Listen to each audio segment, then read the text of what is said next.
महायुद्ध समाप्त हो चुका था। रावण अपने कुटुंब सहित नष्ट हो चुका था। 2 मिनट की ये कहानी रोंगटे खड़े कर देगी। अंत तक जरूर सुने। जगत को त्रास देने वाला रावण अपने कुटुंब सहित नष्ट हो चुका था।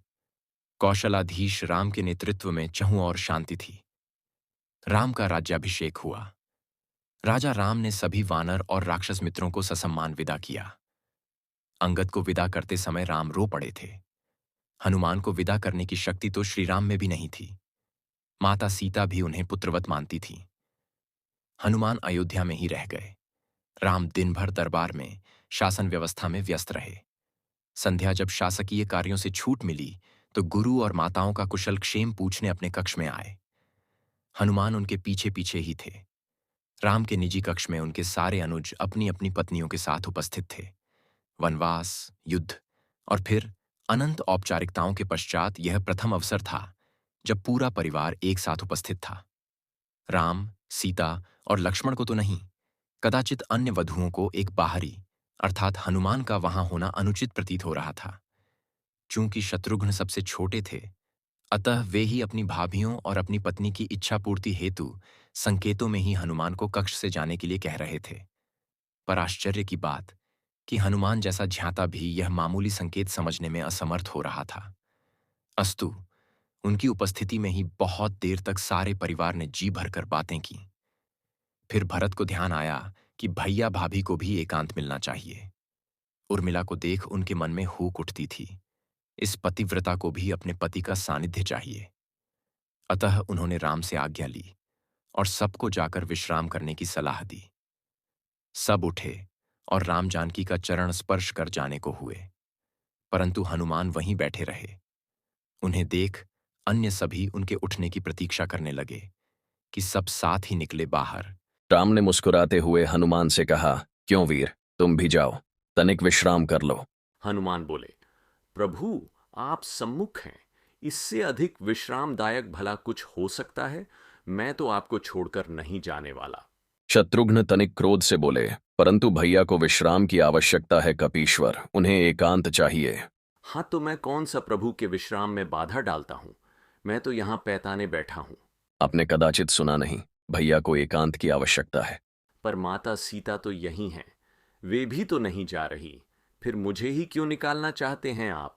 भाभी को भैया के एकांत में भी साथ रहने का अधिकार प्राप्त है। क्या उनके माथे पर आपको सिंदूर नहीं दिखता? हनुमान आश्चर्यचकित रह गए। प्रभु श्री राम से बोले, प्रभु क्या यह सिंदूर लगाने से किसी को आपके निकट रहने का अधिकार प्राप्त हो जाता है? राम मुस्कुराते हुए बोले, अवश्य, यह तो सनातन प्रथा है हनुमान। यह सुन हनुमान तनिक मायूस होते हुए उठे और राम जानकी को प्रणाम कर बाहर चले गए। प्रातः राजा राम का दरबार लगा था। साधारण औपचारिक कार्य हो रहे थे कि नगर के प्रतिष्ठित व्यापारी न्याय मांगते दरबार में उपस्थित हुए। ज्ञात हुआ कि पूरी अयोध्या में रात भर व्यापारियों के भंडारों को तोड़ तोड़कर हनुमान उत्पात मचाते रहे थे। राम ने यह सब सुना और सैनिकों को आदेश दिया कि हनुमान को राजसभा में उपस्थित किया जाए।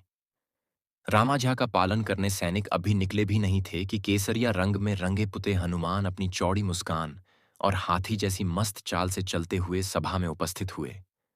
उनका पूरा शरीर सिंदूर से पटा हुआ था। एक एक पग धरने पर उनके शरीर से एक एक सेर सिंदूर भूमि पर गिर जाता। उनकी चाल के साथ पीछे की ओर वायु के साथ सिंदूर उड़ता रहता। राम के निकट आकर उन्होंने प्रणाम किया। अभी तक सन्न होकर देखती सभा एकाएक जोर से हंसने लगी। अंततः बंदर ने बंदरों वाला ही काम किया।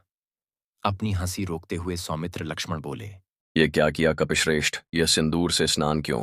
क्या यह आप वानरों की कोई प्रथा है? हनुमान प्रफुल्लित स्वर में बोले, अरे नहीं भैया, यह तो आर्यों की प्रथा है। मुझे कल ही पता चला कि अगर एक चुटकी सिंदूर लगा लो तो प्रभु राम के निकट रहने का अधिकार मिल जाता है। तो मैंने सारी अयोध्या का सिंदूर लगा लिया। क्यों प्रभु, अब तो कोई मुझे आपसे दूर नहीं कर पाएगा ना? सारी सभा हंस रही थी और भरत हाथ जोड़े अश्रु बहा रहे थे। यह देख शत्रुघ्न बोले, भैया सब हंस रहे हैं और आप रो रहे हैं, क्या हुआ?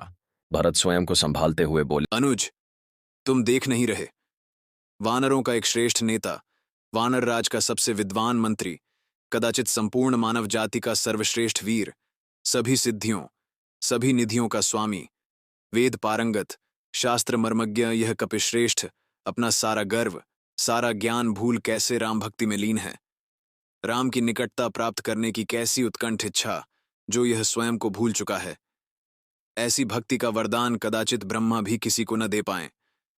मुझ भरत को राम का अनुज मान भले कोई याद कर ले, पर इस भक्त शिरोमणि हनुमान को संसार कभी भूल नहीं पाएगा। हनुमान को बारंबार प्रणाम। जय श्री राम, जय श्री हनुमान।